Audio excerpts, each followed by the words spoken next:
Good morning વિદ્યાર્થી મિત્રો। આજે ધોરણ 2 વિષય છે હિન્દી। હિન્દીની અંદર અહીં આપ્યું છે વર્ણમાલા એટલે કે મૂળાક્ષરો।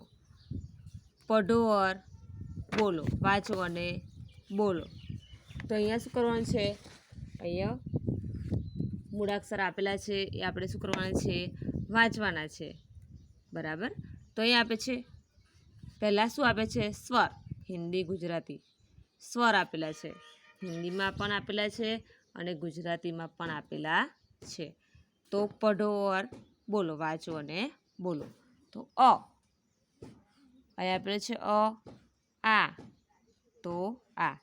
ઈ, તો અહીંયા પણ ઈ ઉ રૂ એ ઓ ઔ અહ।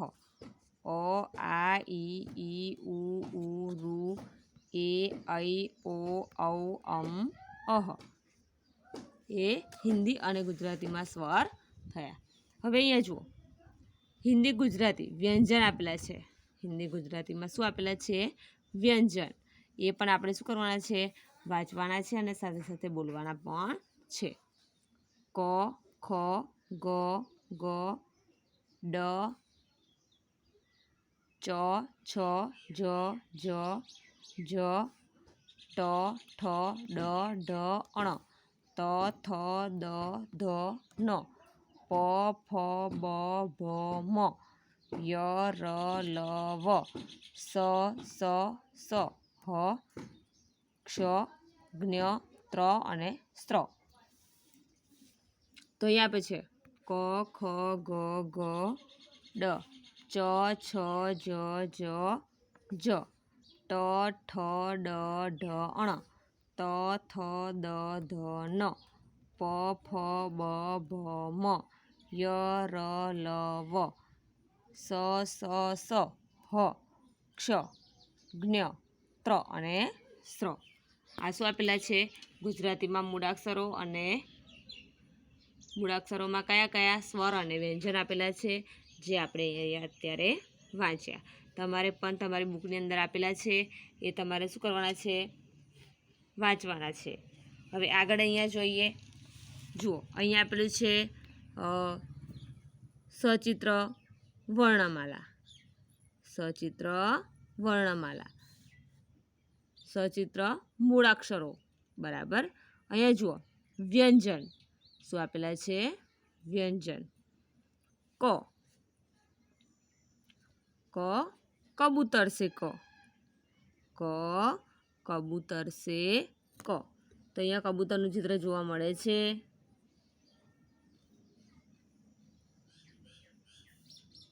જોવા મળે છે ને અહીંયા કબૂતરનું ચિત્ર। પછી આપે છે ખ ખરગોશ સે ખ ખરગોશ સે ખ। તો અહીંયા શેનું ચિત્ર આપેલું છે? ખરગોશનું ચિત્ર આપેલું છે। શેનું ચિત્ર આપેલું છે? ખરગોશનું ચિત્ર। પછી જુઓ ગ ગમલા સે ગ ગમલા સે ગ। અહીંયા જોવા મળે છે ને ચિત્ર।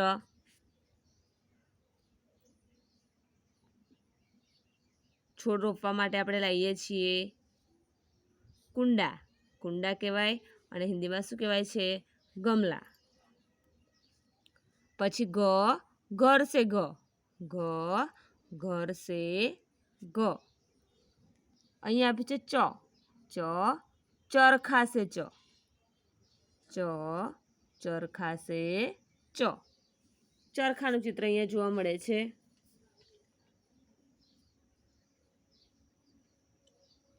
ચરખો એ શું કરે છે? દોરી વેટે છે। શું કરે છે? એની ઉપર, ચરખાની ઉપર દોરી વેટવામાં આવે છે। પછી અહીંયા જુઓ છત્રી સે છ છત્રી સે છ। છત્રીનું ચિત્ર જોવા મળે છે ને અહીંયા।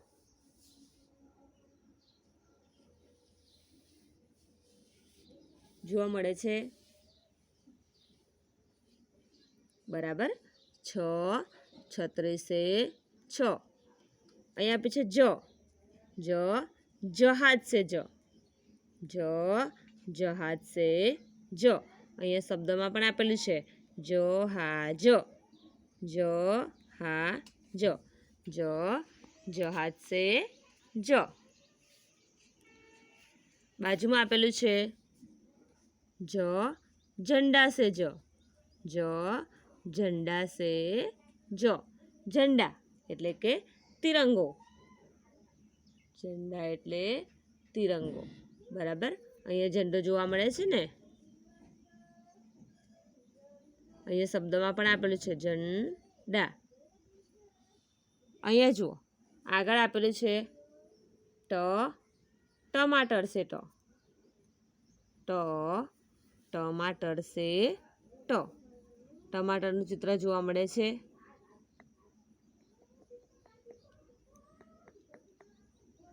ને ટમાટરનું ચિત્ર અહીંયા ટમાટર સે પછી અહીંયા આપે છે ઠઠેરા સે ઠઠેરા સે ઠઠેરા એટલે શું છે વાસણ જે સરખા કરે છે એને ટીપીને શું કરે છે સરખા કરે છે એને શું કહેવાય છે ઠઠેરા શું કહેવામાં આવે છે ઠઠેરા કહેવામાં આવે છે ઠઠેરા સે ડમરૂ સે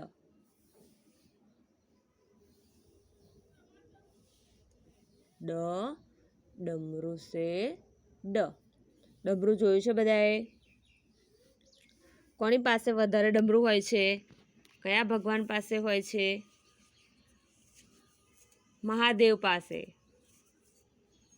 પાસે હોય છે ને શંકર ભગવાન પાસે ભોલેનાથ ડમરૂ વગાડે છે બરાબર તો અહીંયા આપેલું છે ડમરૂ સે શબ્દ પણ અહીં આપેલો છે ડમરૂ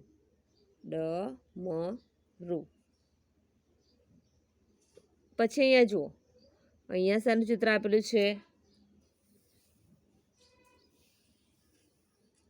ઢક્કનનું ચિત્ર શાનું ચિત્ર આપેલું છે ઢક્કનનું ચિત્ર અહીંયા આપેલું છે તો અહીંયા ચિત્રમાં જોવા મળે છે ઢક્કન જુઓ અહીંયા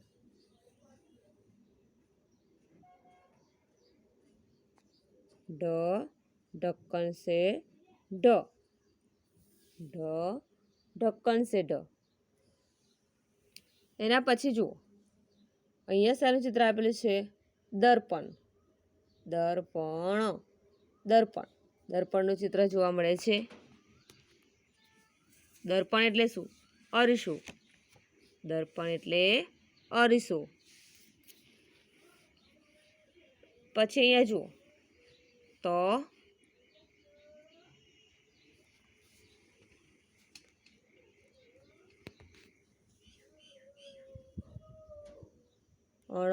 દર્પણનો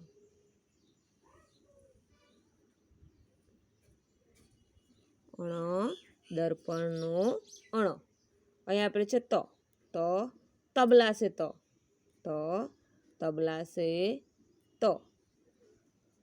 તબલા જોયા છે તમે બધાએ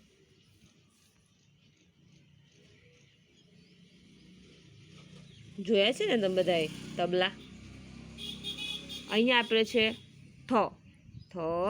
થર્મસ સે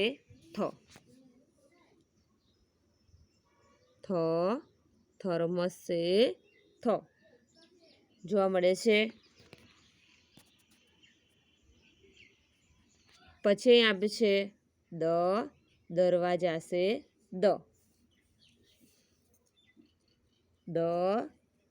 દરવાજા સે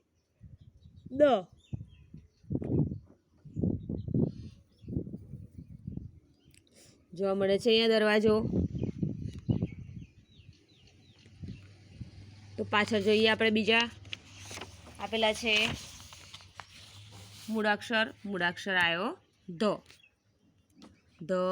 ધનુષ સે ધનુષ સે ધનુષનું ચિત્ર જોવા મળે છે અહીંયા જોવા મળે છે ને એટલે ધનુષ સે પછી અહીંયા આપે છે ન, નલ સે ન, ન નલ સે ન, તો અહીંયા નળનું ચિત્ર જોવા મળે છે, નળ જોવા મળે છે ને અહીંયા. પછી પ, પ પતંગ સે પ, પ પતંગ સે પ, પતંગ અહીંયા જોવા મળે છે પતંગ. પછી અહીંયા જુઓ ફ, ફલ સે ફ, ફ ફલ સે ફ, ફળનું ચિત્ર અહીંયા આપેલું છે, જુઓ ફળ જોવા મળે છે ને અહીંયા. બરાબર. હવે અહીંયા આગળ જોઈએ કે મૂળાક્ષર બ, બ બતક સે બ, બ બતક સે બ, બતક, બતકનું ચિત્ર જોવા મળે છે, બ બતક સે બ. ભ ભવાની સે ભ, ભ ભવાની સે ભ, ભવાની,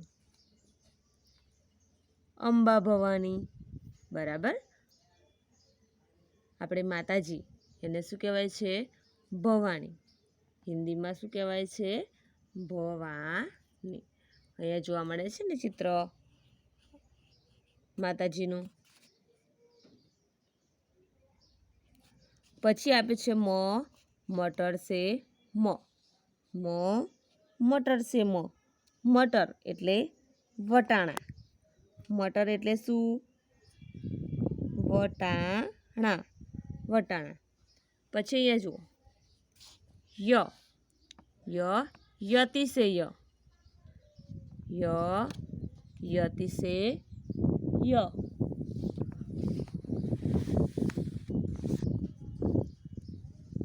અહીંયા આગળ આપેલું છે ર, ર રથ સે ર, ર રથ સે ર.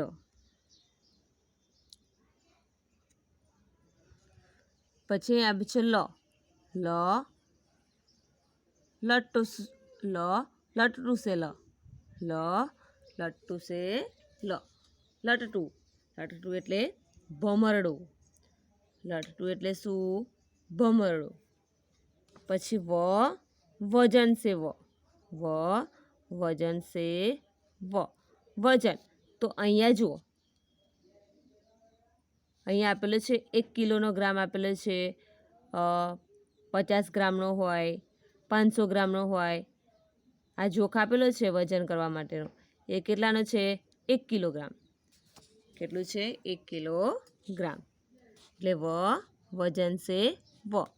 સ, તો સ શરબત સે સ, સ શરબત સે સ. અહીંયા આપેલું છે શરબતનું ચિત્ર જોવા મળે છે ને અહીંયા. બરાબર. હવે અહીંયા આપે છે સ, ષટકોણ સે સ, સ ષટકોણ સે સ, ષટકોણ અહીંયા જોવા મળે છે 1 2 3 4 5 6, 6 ખૂણા હોય એને શું કહેવાય? ષટકોણ.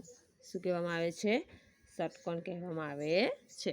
સ ષટકોણ સે સ, સ સપેરા સે સ, સ સપેરા સે સ, સપેરા તો જે સાપ પકડવા માટે આવે છે, જે બીન બજાવે છે, બરાબર, એને શું કહેવાય છે? સપેરા. પછી હ, હ હવાઈ જહાજ સે હ, હ હવાઈ જહાજ સે હ, તો હવાઈ જહાજ જોવા મળે છે અહીંયા વિમાન. ક્ષ ક્ષત્રિય છે ક્ષ, ક્ષ ક્ષત્રિય છે ક્ષ, જોવા મળે છે ક્ષત્રિયનું ચિત્ર જોવા મળે છે ને. બરાબર. પછી અહીંયા જુઓ ય જ્ઞ, યજ્ઞ છે જ્ઞ, જ્ઞ યજ્ઞ છે જ્ઞ, યજ્ઞ જોવા મળે છે. પછી આપે છે ત્ર, ત્ર ત્રિશુલ સે ત્ર, ત્ર ત્રિશુલ સે ત્ર. પછીનો છેલ્લો મૂળાક્ષર આપેલો છે સ્ર, તો સ્ર શ્રવણ સે સ્ર, સ્ર શ્રવણ સે સ્ર. તો અહીં આપણે મૂળાક્ષરો ચિત્રો દ્વારા વાંચ્યા. ક સે લેકે સ્ર તક, ક સે લેકે સ્ર તક આપણે મૂળાક્ષરો હિન્દીમાં વાંચ્યા ચિત્ર દ્વારા. તમારે પણ તમારે બુકની અંદર આપેલું છે એ તમારે મૂળાક્ષરો ચિત્રો જોઈ જોઈને શું કરવાના છે? વાંચવાના છે. બરાબર. હવે આગળનું છે એ આપણે આગળના લેક્ચરમાં જોઈશું. Thank you.